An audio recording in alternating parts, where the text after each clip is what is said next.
Yo, what's going on YouTube? I am Zach, and I am back again with another video, and today we are back at it again with TCAP, To Catch a Predator, and today we're going to be reacting to the cocaine predator. I don't even know what that means. I have an idea. I'm pretty sure it has to do with cocaine and a predator, so we're going to see. I'm not big on long intros or anything like that, so we're just gonna jump on into it. So yeah, let's get it.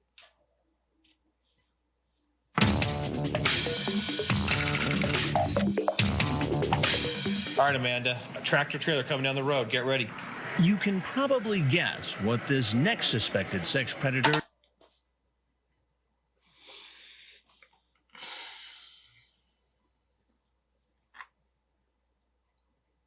This is the vehicle my man's really pulling up in.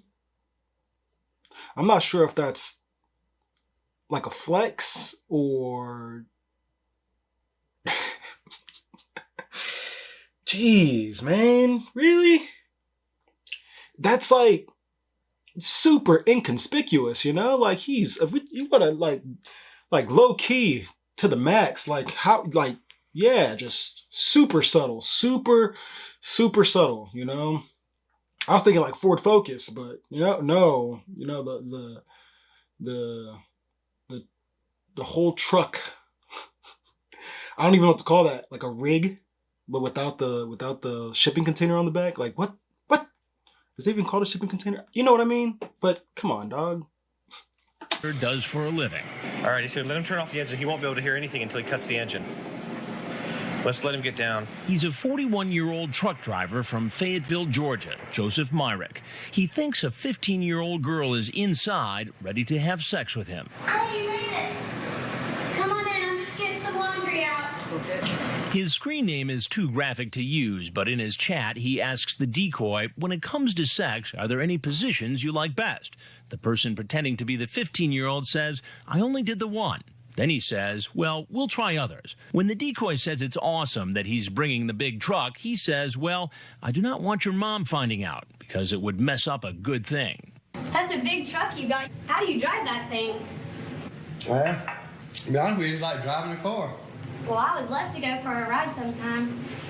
Well, I'd love to take you. Where exactly were you going to take her in that truck of yours? Well, I was just going to take it around, you know, just see a certain place. That is the best part. It's the best part. The Chris Hansen reveal is always the best part. I was just gonna take her around, you know. She certain places. My penis. I was gonna show her my penis in the car. You caught me. I'm sorry. Oh jeez. Just know I talk to her. Like where? Well, she just want to go for a ride. I take her for a ride. I mean, nothing. You know, I ain't mean no harm in trying to do nothing I shouldn't be doing. You know, trying to, you know, be no idiot and no pervert or nothing. That's what he says now. Just completely unprompted. I was just gonna take her wherever she wanted to go. I wasn't gonna be an idiot or a pervert. I wasn't gonna do anything to her. It wasn't nothing sexual. Like I know you didn't mention anything sexual, but that's where my brain went, because you know I'm obviously being defensive right now, and I could have definitely explained that without adding any type of sexual connotation to it at all. But you know, here we are. Yeah. So yeah, no, nothing like that. What about what he said to her online?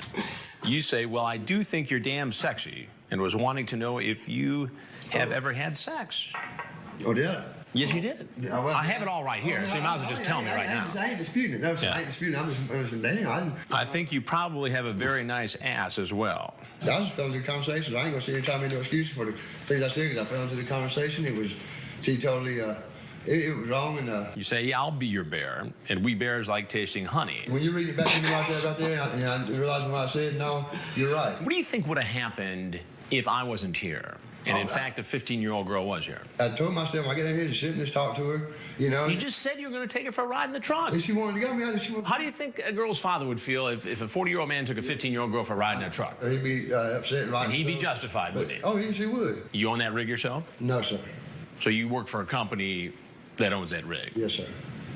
And how do you think they'd take to the fact you're out driving that rig around, going to meet a 15-year-old girl? Well, they would look at on it as in a bad note and look at it, A bad note. like the way it actually looks. You know it's wrong. It was foolish. It was foolish. It was the wrong thing to do, and it won't happen again. I know you got a job to do, and It was wrong. I did the wrong thing. That's the one that gets me. The being presented with the chat log and presented with the things that you've said. We're gonna have sex. These are the things that I want to do. We're gonna try new positions. Being presented with all of these facts, and then when asked, what were you gonna do if I weren't here? And they go, I was just gonna come and talk to her. Like there was nothing was even gonna happen. Like I talk a big game on the internet, but once I got here, I pulled up in my big truck. You know what I'm saying? I was just gonna sit kindly by and respect her all afternoon, just full of respect. We were probably gonna break out the Bible, and read a couple chapters, like it was gonna be all good. Silly man. I see it all the time, and You see what all the time? on news reports. You've seen stories on television news about guys coming over to meet underage kids. Yes, sir, but I'm Chris Hansen with Dateline NBC, and we're doing a story on adults yes, sir. who try to meet young teens on the internet. If there's anything else you'd like to tell us, we're happy to hear it, and if not, you're obviously welcome to walk out the door you came in. I told myself on one day, just talk to her, and just stay away from the sexual overtones. The 41-year-old leaves the house, and you know what happens next. Get on the ground, now. All the way down, all the way down. Yes, sir. He said stay away from the sexual overtones, not the sexual undertones, which would be like implications of sexual activity, which would be an undertone, right? He said the sexual overtones, which was more in line with what he was doing. Very blatant and in your face and direct. Nothing under his tone. I don't think he meant to say overtones. I think he meant to say undertones. I'm just guessing. This man isn't like the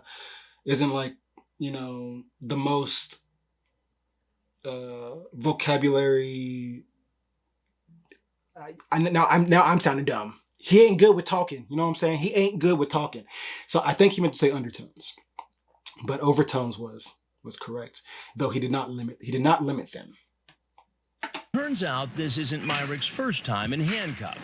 Yes, sir. This individual, Joseph Myrick, he's had 11 prior arrests. 11 prior arrests. 11 prior arrests. It could range from possession of drugs to simple battery to theft. Pretty good little record that we have on him. Started as early as 1983. He was never convicted on the battery or theft charges, but in the 1990s, he was convicted of 6 misdemeanors and 1 felony drug charge. After Myrick's arrest, his truck is searched. Cocaine. Where detectives find cocaine. Myrick is then brought in for questioning, where he appears to admit what he's done is wrong. Do you have any kids? No, sir, I got nieces and nephews. How would you feel if somebody did this thing? You in honest session? Honestly. Man, he had, that's where the cocaine comes into the predator assessment here.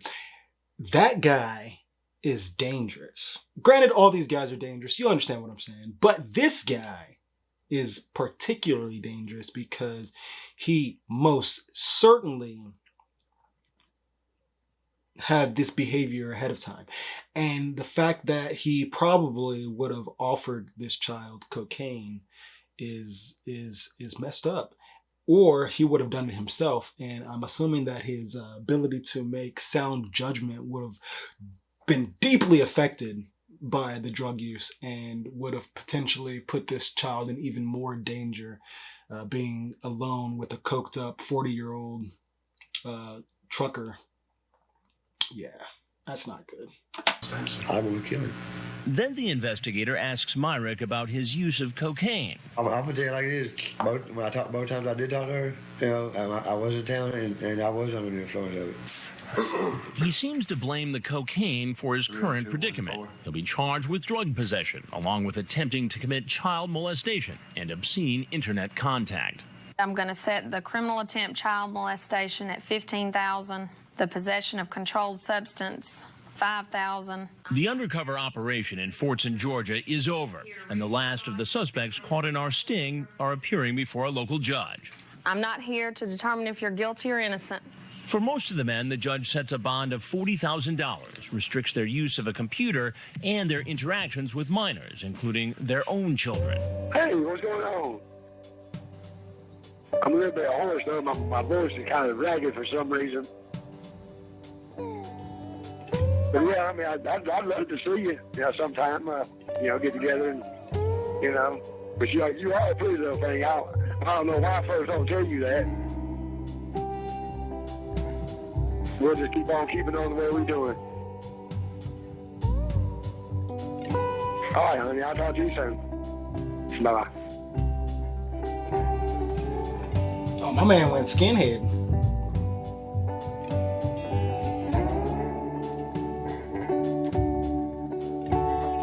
I don't need to see all of his mugshots.